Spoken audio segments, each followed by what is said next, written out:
Welcome back to another episode of ROC Boys football. It is time. It's the biggest day of my year every single year. The game, Michigan going on the road to play the Ohio State Buckeyes. Obviously got them last year in Ann Arbor. Going to be a different game in Columbus. And again, this is the game you look forward to as a Michigan fan every single year. Before we get into it, just want to say thank you guys for the support you guys have shown the channel. Again, we love making these videos. We love talking Michigan football. So if you like either that, you like talking Michigan ball, you like talking college football, you like talking college football rivalries, consider subscribing to the channel. I cannot wait to get into this one. Dill, I'm going to kick it off to you. What are your early takes on the biggest game of the year here? So I will preface this and say, I am more confident in Michigan than typically I am. And a lot of that was because of last year. I think you showed that athletic, big enough, strong enough to take care of them and be physical enough. And that's kind of what I think everyone knows Ohio State's always going to have probably the best athletes in the country. That's what they've really done a great job recruiting wide receivers, running back, some of the skill. But again, the way Harbaugh is able to bring back Harbaugh ball and use that to defeat a team like Ohio State, just like he used to at Stanford when he'd beat a USC or an Oregon, I think bodes very well for Michigan. But I think I'd be lying if I said there's not the seed of doubt that's well, what about the other 5 years where we always thought we were good enough and we could compete, and then we'd go in there and get smoked. So I am confident, and I do like this Michigan team right now, but I'd be lying if I said that was in the back of my mind. Yeah, of course it is. You can't really ignore the last 10 years and how lopsided the rivalry has been. I think the biggest thing that, and this isn't like a single player, this doesn't have to do with anything besides what Michigan has done on both sides of the ball with their coordinators. We played so much man coverage against Ohio State for years, and we just could not match up with guys like Garrett Wilson, Chris Olave, Paris Campbell, Michael Thomas. They were always just more athletic than us, than our DBs were. And when we would bring pressure under Don Brown and leave our cornerbacks in man coverage, it was a wrap. We couldn't cover them. And then you bring in not just Jesse Minter, but Mike McDonald last year. You're mixing up more coverages. That's what obviously has given Ohio State trouble. And then on the other side of the ball, we're not trying to do anything that's outside of what we do. We're going to overpower them. We're going to be a little bit more physical, and we're going to be the bullies. That's how we won last year. That's the recipe that Michigan has shown this year. And that's how they're going to have to do to beat Ohio State, is play their game, be the bully, be the more physical team, and run the football down Ohio State's throat.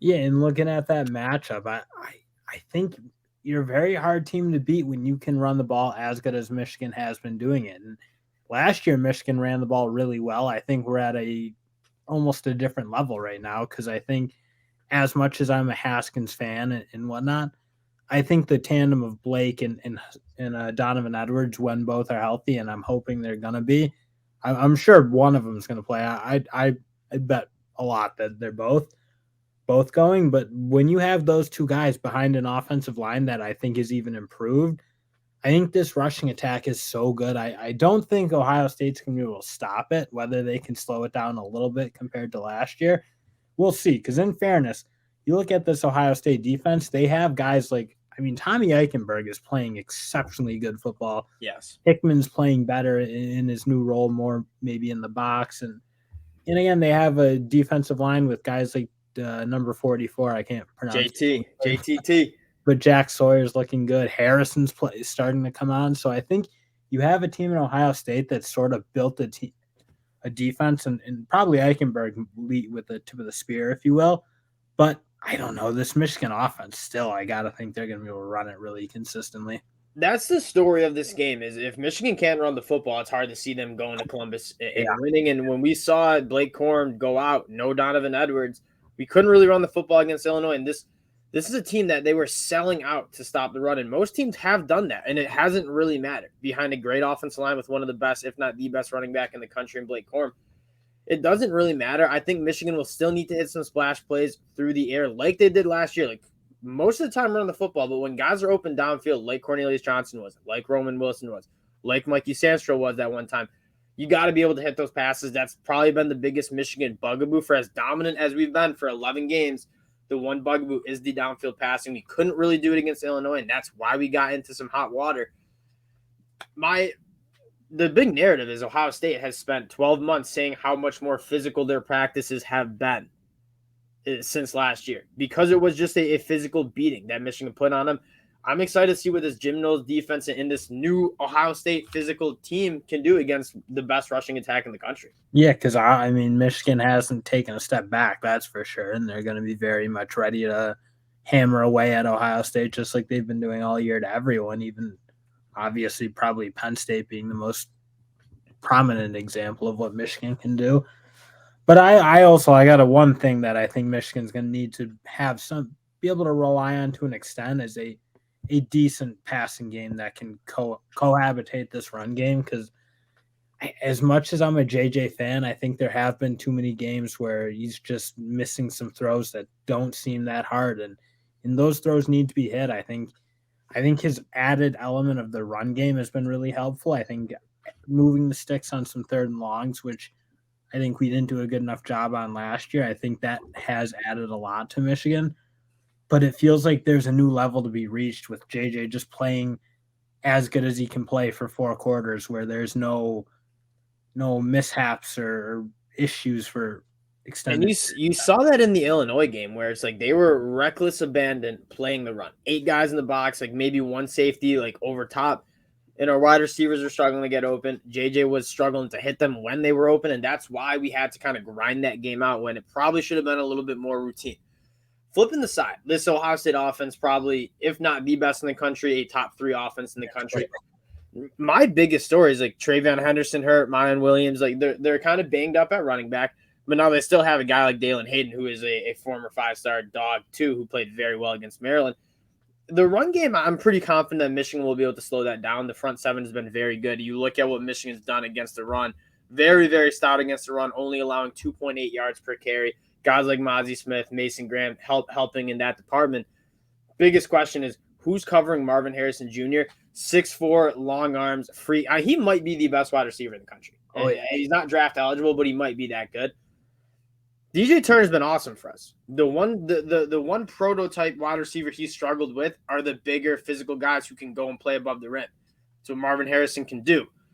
How are we going to stop a guy like Marvin Harrison Jr. here? Yeah, and that's you look at Michigan as a team. That's kind of what they've struggled at in general. I think you look at what Keon Coleman was able to do in some of those issues, and even the Rutgers game, there are a couple good catches by big wideouts. So I think you're looking at that, it certainly concerns you. I think the one thing that Michigan has going for them is if Smith and Jigba can't play, and it's hard to tell because obviously Ryan Day is being very tight-lipped, as he should be. I wouldn't be talking about it. Michigan doing the same thing with all their injuries. Exactly. So Smith and Jigba, though, can't play. I don't think why Ohio State's got a number 2 who can really test Michigan, right? And that's kind of surprising because you look at guys like Habuka and Fleming and all the talent in the world, but it doesn't feel like they're complementing what Marvin Harrison can do. And if it's not Marvin Harrison catching footballs, they're not steadily moving the ball in the air as much as you would think from an Ohio State team that's had 2 first-round wideouts on the field every play for the last, it seems like 8 years.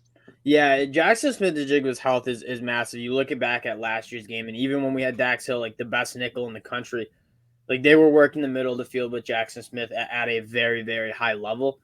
The health matters, and I want to see the pass rush. The Michigan pass rush looks so good for the first 6 weeks of the season. Been a little slow lately. I think this Ohio State line, like last year, is a little bit gettable. They have guys who are like, I mean, I don't want to say this is a bad offensive line by any terms, but if we've seen one knock in CJ Stroud, who's been absolutely phenomenal, I'm not trying to argue that he's been bad in the slightest, is he's not great at extending plays. Bryce Young, if you look at like draft talk, like Bryce Young is a little bit better when the pocket breaks down. CJ Stroud, not so much. Michigan's got to figure out a way to get CJ Stroud off his spot because when CJ Stroud has a clean pocket and can step into his throws, he's the best quarterback in the country and he's going to piece you up. Yeah, and I'm kind of with you. You look at what Michigan's done. There have been too many games where it feels like the pass rush almost disappears, and if that happens, it's going to be a serious problem because you're right. When Stroud has time and he can work with those wideouts, he's as good as anyone in the country for sure. So I think getting a guy like Mike Morris is back for Michigan. He obviously didn't play against Illinois because he's kind of been the guy who's been winning one-on-one. But I think as a group, they just need to have a game like they did maybe against Iowa or some of these teams where they were just, it felt like right in the backfield as soon as the ball was snapped. And again, you look at that Illinois game, even the pass rush just wasn't good enough at certain times. And I don't know if that part of that was to being a little more conscious of the run and playing the run first, which I don't think you necessarily have to do against Ohio State, especially if the two running backs aren't back. But yeah, you need to be consistent. You need to have guys winning on the edge. And I mean, I think Michigan's got the horses to do it. They just gotta play a really good game, as you would always need to do against these teams, especially It's gonna take your best, like Yabioki, Jalen Harrell, Mike Morris. I want to see more Mason Graham. I know that's kind of a deeper cut for the Michigan fans, but I want to see more Mason Graham. He's an absolute freak, whether it's stopping the run, whether it's rushing the passer. The defense is going to have their best game of the season. We're all healthy. You kind of look at it, both Ohio State and Michigan kind of it was a big look-ahead game. They both struggled against teams that they probably beat by 2 or 3 scores, if all their guys are back. But both teams kind of rested some guys that probably could have gone if it was Michigan or Ohio State this week. They're going to be healthy. They're going to be locked in. This game it's the first time since 2006 that both teams are 11-0 heading into the game. This game is the biggest game of the year. Like, yeah, you might want to say Georgia, Tennessee was. I don't think so. With the rivalry implications, with the college football spot on the line. And I don't even want to talk about Michigan keeping it close. I just want to talk about them winning this football game. But if this is a win and you're in game, like you're gonna beat the team whoever plays in the Big Ten West next week. This is the game that matters the most, and this is the one that Michigan has circled. And just looking at it, when both teams are this good, which is, I mean, both I think are top 4 teams in the country. Top 3 teams easily. I think it's a gap between the fourth and these couple teams. And you just look like this is when this rival. I don't know. This is like when you want what you want for college football. You look at some of these other rivalries; they're both down, or one's down, one's up, like in Auburn, Alabama. But right now, you got a prime season where Michigan looks really good and is very much ascending.